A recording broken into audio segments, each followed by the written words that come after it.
Assalamualaikum warahmatullahi wabarakatuh. Om Swastiastu, Salam, Namo Buddhaya, Salam Kebajikan, Merdeka. Perkenalkan, nama saya Ahmad Dhani Arisa dari Prodi Pendidikan Biologi, Fakultas Keguruan dan Ilmu Pendidikan.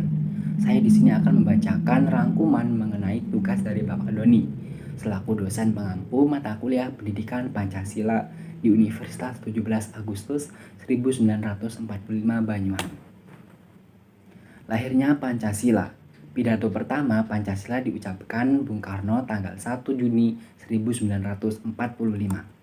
Sesudah 3 hari berturut-turut, anggota-anggota Dokirito Zunbi Toyosaki mengeluarkan pendapat-pendapatnya. Maka sekarang saya mendapat kehormatan dari Paduka Tuan Ketua yang Mulia untuk mengemukakan pula pendapat saya.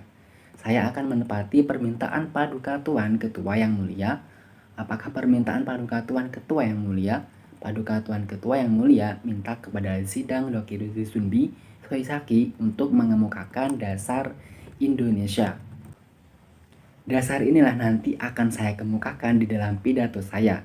Maaf beribu maaf, banyak anggota telah berpidato dalam pidato mereka. Itu diutarakan hal-hal yang sebenarnya bukan permintaan Paduka Tuan Ketua yang Mulia, yaitu dasar ya Indonesia merdeka. Menurut anggapan saya, yang diminta oleh Paduka Tuan Ketua yang Mulia ialah dalam bahasa Belanda filosofis Geordelijk. Daripada Indonesia merdeka, filosofi Groenland itu fundament. Filsafat pikiran yang sedalam-dalamnya jika untuk di atasnya didirikan gedung Indonesia merdeka yang kekal dan abadi. Hal ini nanti akan saya kemukakan Paduka Tuan Ketua yang Mulia, tetapi lebih dahulu izinkan saya memberitahukan kepada tuan-tuan sekalian. Apakah yang saya artikan dengan perkataan merdeka? Merdeka buat saya ialah political independence. Apakah yang dinamakan politik on effective? Tuan-tuan sekalian, dengan terus terang saja saya berkata, tak kala Dokirito Zunbi Toyosaki akan bersidang, maka saya di dalam hati saya banyak khawatir kalau banyak anggota yang saya katakan dalam bahasa asing, maafkan perkataan ini. Sampai kata orang Jawa, jelimet. Jika orang sudah membicarakan hal-hal yang kecil-kecil sampai jelimet, barulah mereka berani menyatakan kemerdekaan. Tuan-tuan yang terhormat, lihatlah di dalam sejarah dunia. Lihatlah kepada perjalanan dunia itu.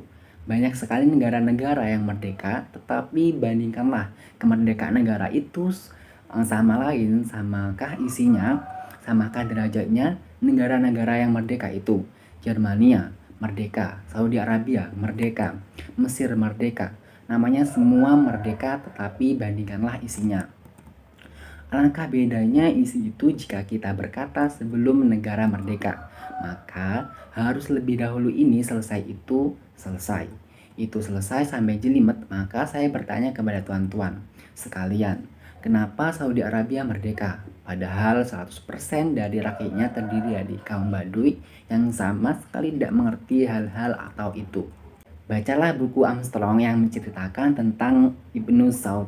Di situ ternyata bahwa tak kala Ibnu Saud mendirikan pemerintahan Saudi Arabia, rakyat Arabia sebagai besar belum mengetahui bahwa otomobil perlu minum bensin. Pada suatu hari otomobil Ibnu Saud dikasih makan gandum oleh orang-orang Baduy. Di Saudi Arabia itu, tokoh Saudi Arabia merdeka. Lihatlah pula jikalau tuan-tuan kendaki contohnya yang lebih hebat, seperti Rusia pada masa lain mendirikan negara Soviet. Adakah rakyat Soviet yang sudah cerdas? 150 miliun rakyat Rusia adalah musyrik. Yang lebih dari 80% tidak dapat membaca dan menulis, bahkan dari buku-buku yang terkenal dari Leo Tolstoy dan Volodymyr, tuan-tuan mengetahui betapa keadaan rakyat Soviet Rusia pada waktu Lenin mendirikan negara Soviet itu, dan kita sekarang di sini mau mendirikan negara Indonesia merdeka. Terlalu banyak macam-macam soal kita kemukakan. Maaf Paduka Tuan Zimukoyutso, berdirilah saya punya bulu. Kalau saya membaca Tuan punya surat yang minta kepada kita supaya dirancangkan sampai jelimet hal ini dan itu dahulu. Semuanya kalau benar semua hal ini harus diselesaikan lebih dahulu sampai jelimet, maka saya tidak akan mengalami Indonesia merdeka. Merdeka kita semuanya tidak akan mengalami Indonesia merdeka sampai di lubang kubur.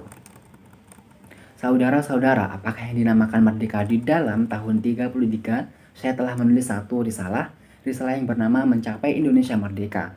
Maka di dalam risalah tahun 33 itu telah saya katakan bahwa kemerdekaan politik of Netflix, political independence tak lain dan tak bukan ialah satu jembatan.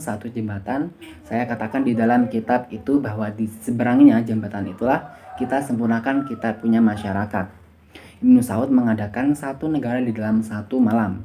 Ini on only, kata Arnold, kata Armstrong di dalam kitabnya. Ibnu Saud mendirikan Saudi Arabia merdeka di satu malam sesudah ia masuk kota Riyadh. Dengan 6 sesudah jembatan itu diletakkan oleh Ibnu Saud, maka di seberang jembatan artinya.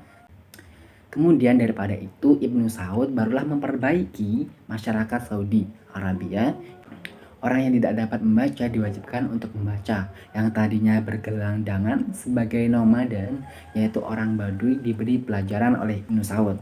Jangan bergelandangan jika dikasih tempat untuk bercocok tanam. Nomaden dirubah dari Ibnu Sina. Jangan bergelandangan jika tempat untuk bercocok tanam. Nomaden berubah oleh Ibnu Saud menjadi kaum tani, yaitu kaum yang benar-benar dapat memberikan banyak manfaat dan juga banyak kebaikan bagi orang lain di sekitarnya. Itu tadi merupakan bacaan rangkuman dari lahirnya Pancasila, pidato pertama yang dibacakan oleh Bung Karno pada tahun 1945, yaitu merupakan tugas dari Bapak Doni selaku pengampu mata kuliah pendidikan Pancasila. Terima kasih. Jika ada salah kata, saya mohon maaf yang sebesar-besarnya. Saya Ahmad Dhani Arisa dari Prodi Pendidikan Biologi, Fakultas Keguruan dan Pendidikan. Saya ucapkan banyak-banyak terima kasih.